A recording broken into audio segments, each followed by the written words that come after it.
This is Christina Feliciano with Feliciano and Friends, and I have my friend Eden Kendall, who is also the host of River City Live on today, and she is really near and dear to my heart. She is a successful female. She has her own podcast. She's been in the industry for a very long time, both television and radio, and we're going to talk about her journey today. So thank you for coming. Well, thank you for having me. I'm so impressed already. Just walking in, it's like just these ladies have it all together. Oh, we don't. But I was saying, and briefly, I feel really anxious interviewing you just like Grants because you're a professional and that's what you do for a living. So. Well, that is really nice of you to say, but we can put each other's minds at ease because I'm not used to being on this side of it and being asked questions about myself.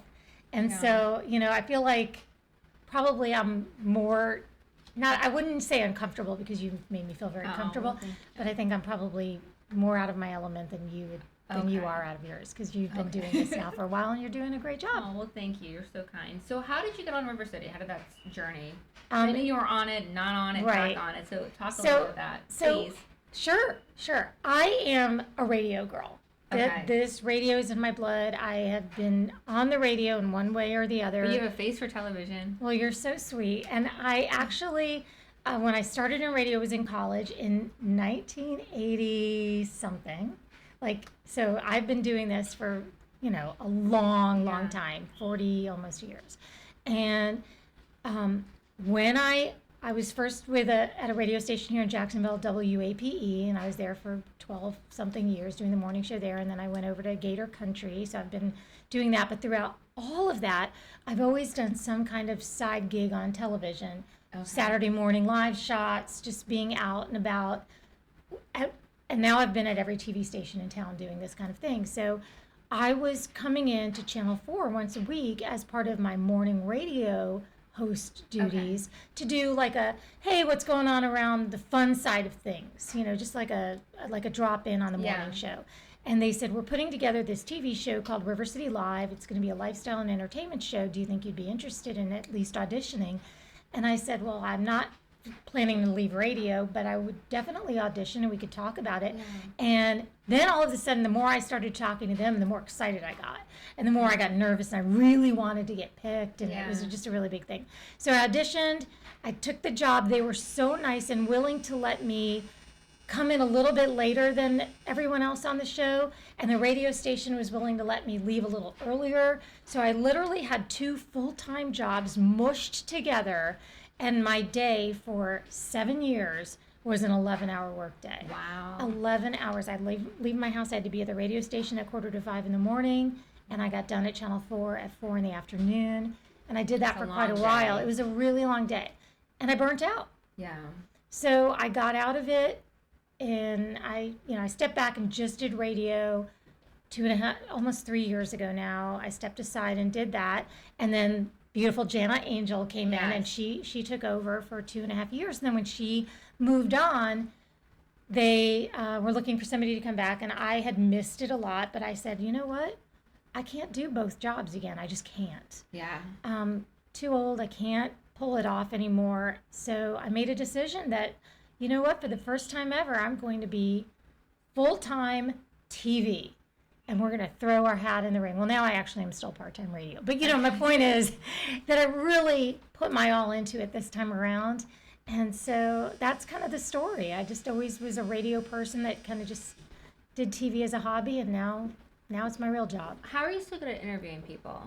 When you interview people, I'm asking that's so you. Nice. Yeah, you always have made me feel really welcome and always feel really special. You really do have that touch, what you text me or what you say, I walk away always feeling it even touched my heart when I first started the podcast. I had one and you were like, oh my gosh, you have a podcast, thank you, you have really a gift. And I tell Izzy that there's power in words and you really do use your words to bring life into people. So I don't know if you me feel really touched right now. I'm gonna get I don't know if you emotional. I don't know if you are aware of that, but you really do. That is so nice. I'm just I'm genuinely interested in learning about people, and so when I'm talking to someone, and I think it's the radio side of me, because I think when people are in television and they're learning all of that, they're thinking so much about all of the pieces of it.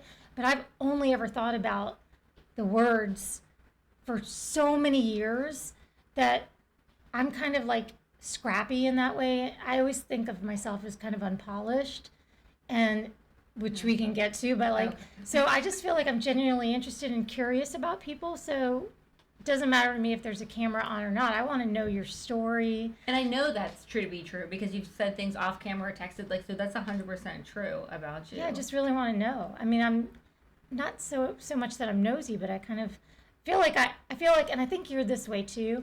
I think I kind of get a vibe for what makes somebody tick and what's driving them. Yeah.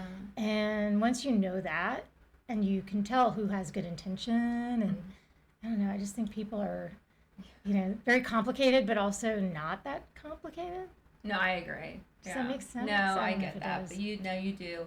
Well, I know that you had said that you wanted to talk about a little bit about imposter syndrome. Yeah, I do, just because I don't really have a platform to do Yeah, it. so let's talk about it. Okay. So what is it? For those people that don't know, I don't know if I is. know the textbook version of it or not. I just think it really has to do with not thinking you deserve to be where you are, not thinking, kind of going through life thinking like someone made a mistake. If this good thing is happening to me, it's probably due to something else other than my own achievements, or, boy, do I have them fooled all the time. Yeah. And for me, sometimes I'm afraid to even tell how deeply I have it, because it's going to sound like, whoa, I hope you have a therapist.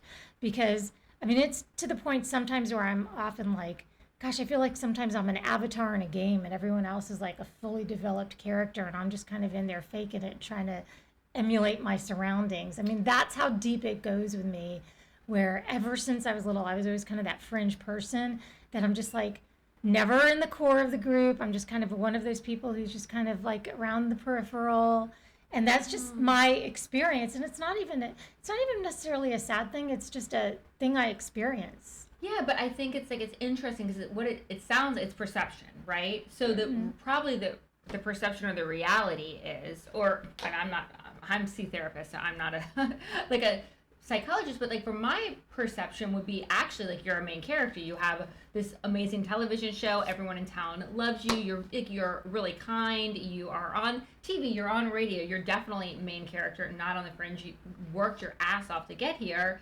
So, I mean, I hear what you're saying, and it does. I understand that is your perception, but I don't think that's necessarily the reality. And here's what's funny about that. Yeah. I also think that I also recognize that it's perception. Yes. I know that it's not how my friends and the people who love me and the people who don't even know me see me, but it's just hard for me sometimes to not see myself. Like, I have one girlfriend that, I mean, I just was like, I want to be friends with her because she just seems like she's really cool.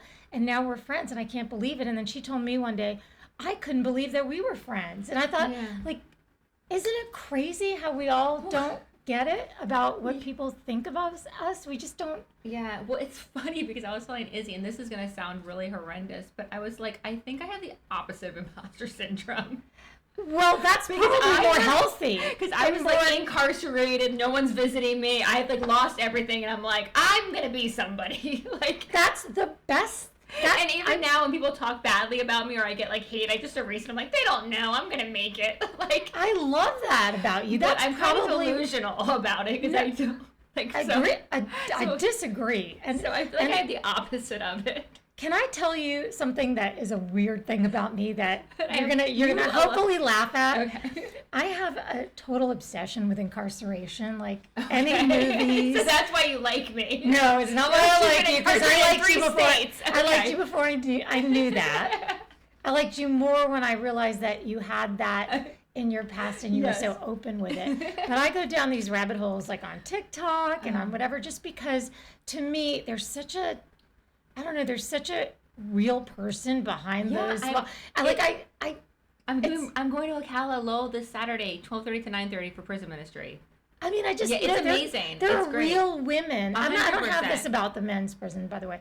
It's just like I read Orange is the New Black, the book, then watch it, and I'm just like, these are real women. Not only that, but we all are so like just decisions or things that we could be on that side too. A decision away about even let's say like a if you ever drank and drove and then had a manslaughter. Sure. I mean, there's just things where, and then there are people that are there wrongfully. But let's say if the people that are there for like merit, there's a lot of things like you'd be like. There's a lot of good women that are in bad situations, sure. and there are a lot of bad women that are out choice. here with us. And, no, it's definitely there's some, but I don't know. Like it's it a whole almost used to be ecosystem too. And I have another friend who has really. She kind of has that same experience where she was like, you know what, I did my time. She was in for many years, and she got in a program where she was able to do the training the dog. Okay. Yes. And so she's just a lovely person who made bad decisions and is fantastic now and does everything she can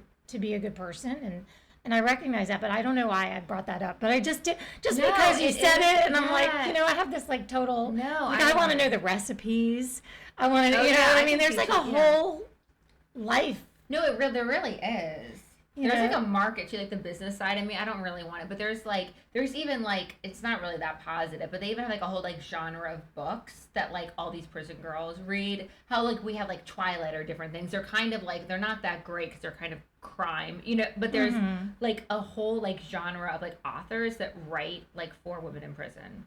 Well, please forgive me if that was an insensitive thing to say. No. It's just factual. It's really, it's very interesting. And I've been on that side, but I find it just like, it's its own like ecosystem, and then it's like very strange too because you take men out, so then it becomes a whole that's a whole other like conversation. But it's very interesting. But I love that you're going back to do the ministry. Yeah, I did jail ministry already, but I'm doing prison ministry now. And my thought, because there are people that are there have licenses, and my thought is what I'd like to do is like do this until like I die. So like I'm gonna possibly do ministry now for women that will be there. If they're lifers, then I'll do life with them. Because that's different than telling somebody, look, I was here and look at me now. Well, that's why I stopped doing it, because I was going to the jail and I was seeing people that went to the jail and like they just were in and out. And then I was like, you know what? And then like basically, long story short, the Church of 1122 was like, we need some people more going to the prison than the jail. And it just felt like a calling. And so I'm excited. But I do think about these women, like it is different. I mean, some will be getting that, but some of them are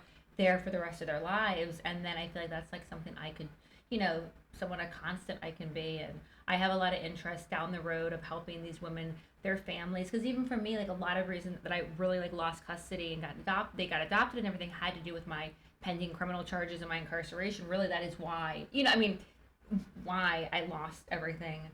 So I have a lot of like heart, and just it really like it's gonna make me cry, but like my kids were really affected adversely from my incarceration, and I know it was really detrimental to my family. So it just my kids have personally suffered from it, and I just want to help others. So, but you are doing it, and you will continue to do it. Yeah. And I did this again. Like, I always flip it on. I always flip it on people. So sorry, but that's what I texted you the other day. I'm like, you just move me, like you're just so like your reverse imposter syndrome. It's the best thing in the world.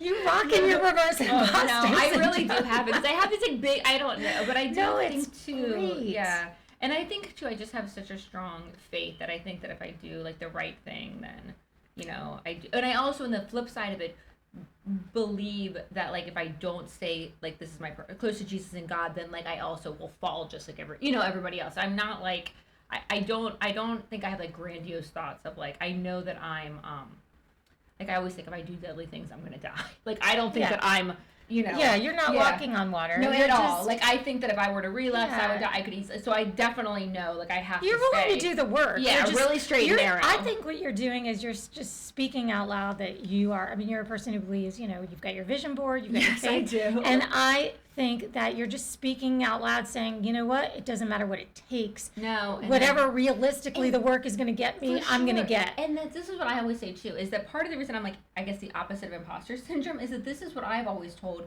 and I tell Izzy this, she's heard this several times, my business partner, is what one man can do, another can do. So it's not even so much imposter, but like if it's been done before, then I can do it. So why not me? If there's multi-million-dollar companies, it can be done. I haven't figured it quite out, but multiple people have. So I just need to keep on going. and try to emulate them and just, and I can do it. And even if there's some fake it till you make it in there, but that's kind of gets back to what I was saying. Like, I just sometimes feel like I'm just faking it till I make it. And as long as. But you're doing a fantastic job. Well, thank you. Thank you for saying that. But again, I am also that person that, and this is something you just said was the opposite of what you would do, but I am that person that will read 200 good comments and then stay up all night upset about the one that was mean. Yeah, I mean, so it's just I don't have a thick enough skin to. I don't know. I like to say I have a thick skin, but in reality, I really don't. I don't love nasty comments. I mean, nobody does. I'm not like. But you're probably more realistic about them. I'm like okay with them. But some people can look at them and say, well, this is obviously that person's unhappy or whatever. I'm looking at it saying, okay, what do I need to change to make this an untrue statement? And that's not good. No, it's not good. But I also think too, truly, like, that whole like hurt people, like only pretty, like, could you imagine going online and just being like, I'm gonna go and write really hateful things to people? Like, people do it every day. They do, but I'm saying it takes a certain that's not a spirit of like love or light. That's a spirit of darkness, and that's something that like I just don't. So I'm like, this is something dark, and this is something that I don't. And I do also. I think that also what really helps me isn't just this faith that I have in God and Jesus, and I truly believe that light outshines darkness. So when there's darkness, light outshines darkness. It talks about in scripture that we don't overcome evil by evil, overcome evil by good. And I just really to a core believe these things. Mm-hmm. So I just like delete and just don't respond and just shine. It's hard to do, and yet it's such a simple thing to do, to just not pay attention to it. Yeah. But when you're surrounded by the and you people probably like get this, more than I do. Well, because I feel like weird. You might more with like the news, because I have more people that are going to be following me for the most part that like want to follow me. They want to see you succeed, so they're going to want to see it. Yeah. As opposed to you're a little bit different in that you're a public figure, news where there might be more from both sides, so there might be more hatred. Because Katie has a whole book about it. Oh, Katie, our meteorologist, Katie Garner, wrote a book sharing some of the ridiculous things. Years ago, I reached out to all the local media and I said, send me your hate statements. I want to know. It's kind of like even before Jimmy Kimmel, we used to do the mean tweets, and I wanted to know. And like some of the people, like Stacey Spanos, who's a local anchor, she said like someone would write in and say, hey, her boobs are lopsided. And you're like, you're not, do you think you're doing me a favor by, like, I don't. And the other day I read one about me and it said, she sounds like she smoked 5 cigars before the show. And I'm like, so what am I doing? Trying to drink hot tea the next day. I'm like, okay, I can't change that I have a raspy voice. But yet one person says it and I'm just over the. Well, it's funny because do you ever watch, her name's Leela and do you know it's Hermazi? They're a business couple. Anyway, she's beautiful, but she has a very deep voice. And she kept on, like, people kept on being like, you sound like a man, you sound like a tranny, And then her husband and they were talking, and then he basically was like, well, do you think you do? And she was kind of like, well, maybe. Kind of like, just kind of. And then kind of like, okay, so people are going to say it. It's not true. You're beautiful. You're a real female. But, like, and almost like when she kind of was like, I do kind of have a deep voice. Yeah, I do kind of wear a lot of it. We're like, it's hateful for people to say, but I get why they're saying it and whatever. Right. Yeah. So exactly. Like, and that was kind of cool like that, where she was like, yeah, I guess I do kind of sound like a man. Yeah. All right.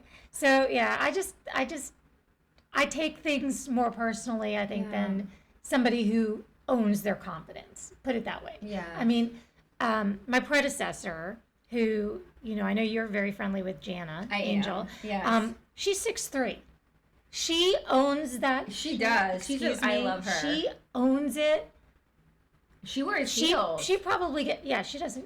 So she probably gets the same kind of comment that I get about my voice. You know what I'm saying? It's something different about her. Yeah. It sets her apart.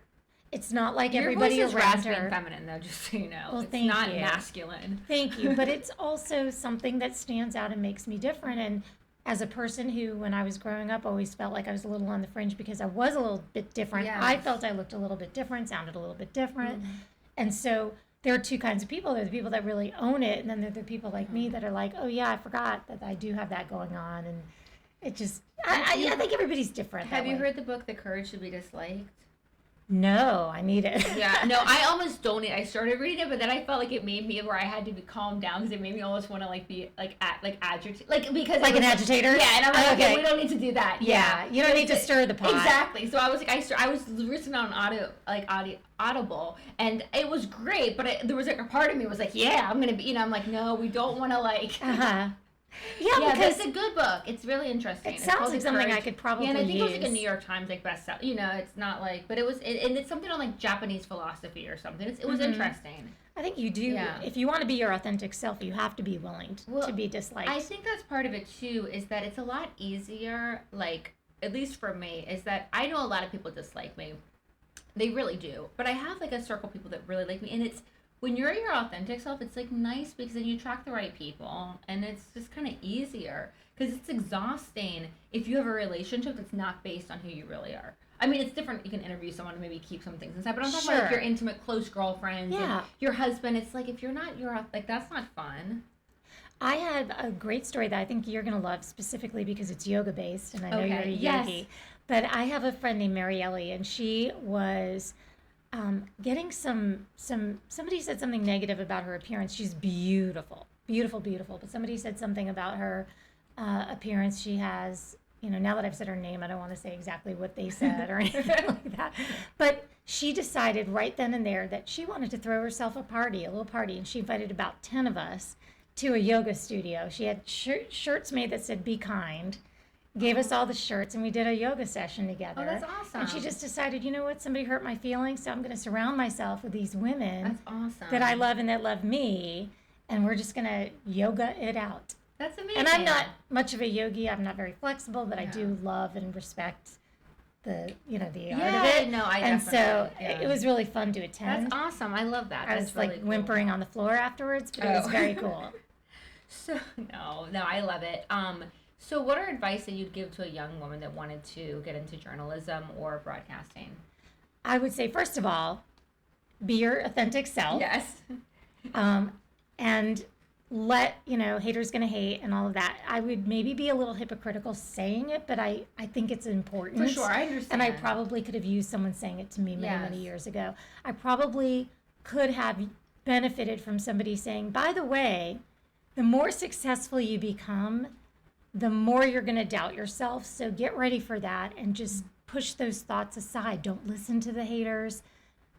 Surround yourself by the good people, by the people who have your best interest at heart, and have faith, because that's very important as well. But I think I would caution somebody that the business is changing and evolving. You have to always be ready to. You've heard of the book, Who Moved My Cheese? Oh yeah, I love that book. You have to be ready to. You have to be ready to turn course and change directions. Don't be so set in your ways that you think you know your path. Be open to new paths and always be learning. That's one thing I will say. Respect the people that walk before you, but always be learning and be willing to be generous with your youth, because when people get older, and I have a little. This is.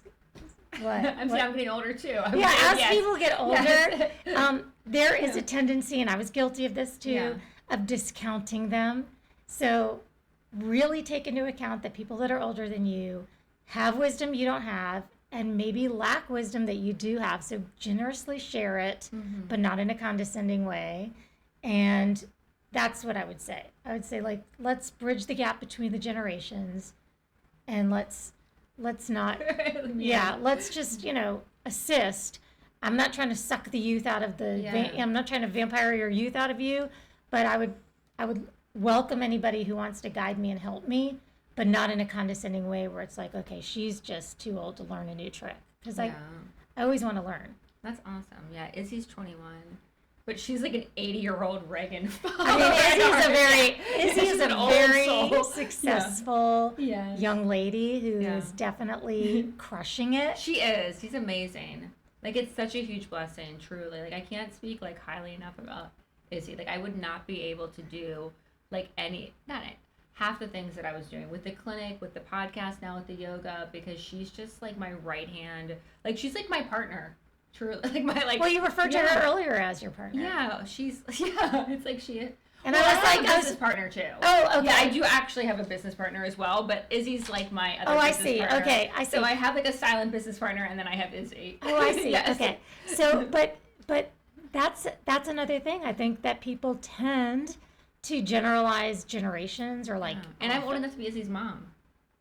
That's crazy to Yeah. you can't even tell that. But I mean, and I could certainly be your mom, I'm sure. So Maybe not. I think so. I'm going to be 60, so. Maybe 43. Okay. 17. I mean, you could have been, I I guess. 100% could have been your, Yes. 100% could have been your mom. I mean, in July, so it's not like right now going to be 60, but I dropped that like. You look amazing. Well, though. you're nice to say that. No, Thank you really do. I believe in all of My the mom things said the that- same thing too when she first saw you after Jana. She was like, "Oh, I just love her. She's beautiful."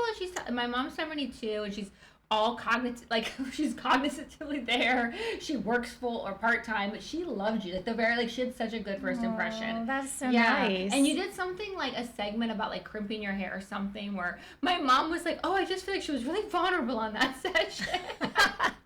Well, she was like, she was just really real and vulnerable. Like, my mom, like, really, really, like, you know how everyone has, like, people they're drawn towards? My mom was like, oh my gosh, Eden. And then, like, I told her that you were coming. She's like, oh, Eden's coming on. That's so people's moms love me. Yeah. So, you only because I say that as a joke because, like, some younger people, like, I have a lot of coworkers who will be like, my mom has, is a fan from back in the day. Yeah. And it's just funny to me because, like, they weren't born yet when their mom, it's just funny to me. And, like, my mom's not someone that likes, like, everybody at all. Oh, then I'm especially honored. No, it's a huge, like, my mom is not someone that's, like, it's very rare. Like, well, I'm really I can honored. probably count on one. Yeah. So, but when she does like someone, like when she does like how she just saw you on television, like she takes them, you're like golden. Yeah. Oh, that makes my day. Yeah, you have no idea. Oh, well, I mean, that's the thing. She's here in Orange Park, and she's around. She'd love to meet you. I'd love to meet her back. For real. Yeah. I mean, Yes. I'm sure that she'll say thank you. She's Swedish. She'll have a thick accent. Thank you so much for coming on my daughter's podcast. My gosh! I promise you. I promise you. She'll say that, and she'll hug me really tight. I asked my mom. My mom's in her 80s, and I asked her if she would listen to my podcast, and she was like, "I don't even know what a podcast is." Yeah. So let's talk about your podcast. Oh, okay. Yeah. Thank you. It's called Uncluttered and Unfiltered, and and where can we listen to it? Everywhere you can listen to a podcast, and it's we've been doing it for 3 years now, and my partner, her name is Christine Stone. She's a professional organizer, and I have ADHD, and I'm very disorganized. And so you do. Okay, so I'm a very disorganized. I lose my keys, I lose my glasses. I can't keep things. I can't have nice things because I lose them, break them. I have way overscheduled myself every single day of my life, and I set alarms on my phones constantly. And she, on the other hand, is so organized. I wish I could be. She is so unbelievably organized. So our podcast is for women over 50, and it's about everything, but she always shares an organizational tip in the podcast.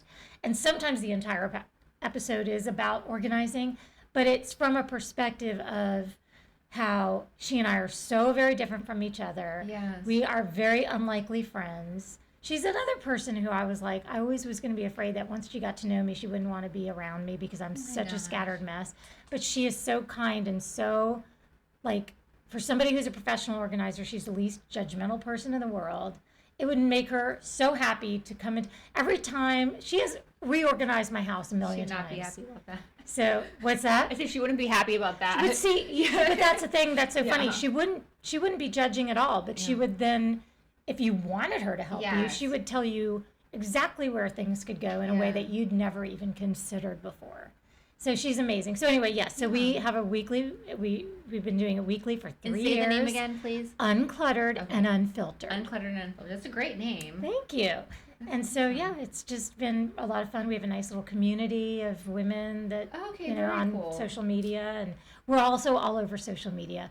You can find us there. We somehow managed to figure that out, too. That's great. And she, by the way. Who does the social media? I do. Okay. I do, but she actually has a huge social media footprint on her site, which is neatly designed. Okay. So if you ever want to see some really amazing organizational tips on a beautiful woman who is in her 60s and you would never know it, Christine Stone, Neatly Designed. Follow her. She is Okay, so we'll good at what definitely she follow does. her. This is awesome. That's really cool. Yeah, that's something I definitely lack that I would like to have more I mean, organization. it and does structure. make you happier Yeah, it to does. be organized yeah. and more relaxed. I'm just On so me, it creative, doesn't so it's hard. It's very hard, and on me, it just doesn't stick.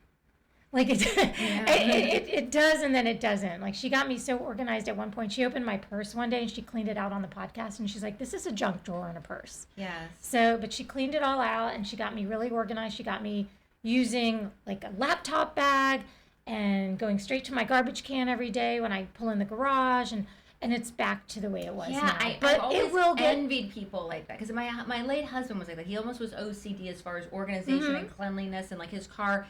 And it's like I've never had that like gene in me, and I want to be, but I'm much more like you. And I'll try and I'll be, but then it kind of is like it's hard. It doesn't come naturally to me at all. And it doesn't for me either. Yeah. So it's kind of nice to be around someone who is that way, because it rubs off a little bit, and then what doesn't rub off.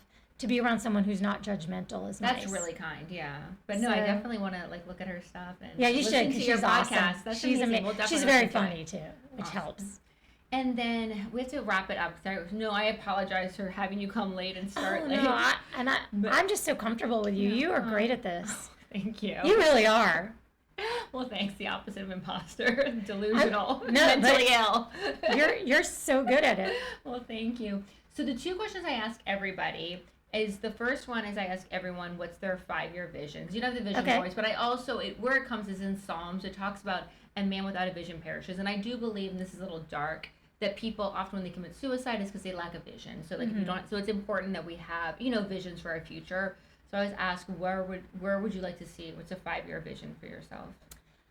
So it surprises people, and I don't know if it's possible, but I'd like to be doing exactly what I'm doing. I don't have any changes I necessarily want to make in my career, which is because I'm enjoying every single day of it in this moment. I mean, things can change and who knows, but in this moment, I would probably do the job I'm doing right now until they ask me to step away from it. That's one thing.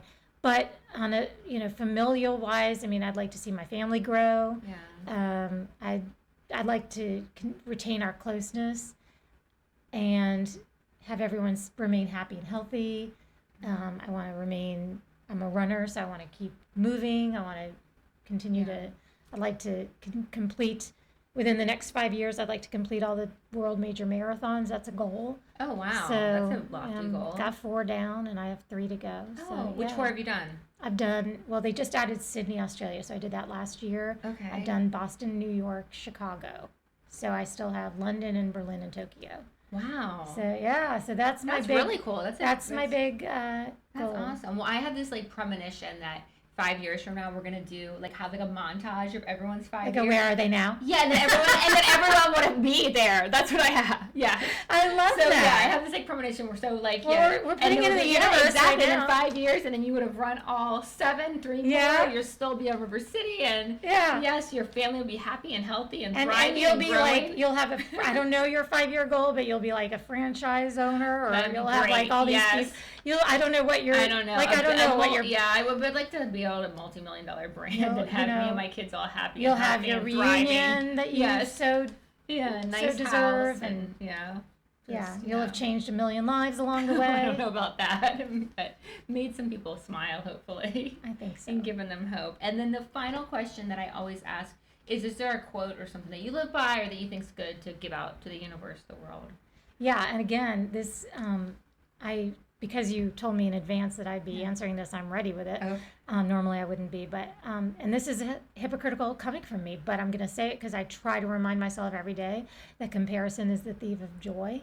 Yeah. And that social media is us looking at everyone's highlight reels, and we are living our own behind the scenes. So, 100%. I should never be comparing myself to anyone based on their social media presence, because I'm not putting all of my junk out there, so they're not either.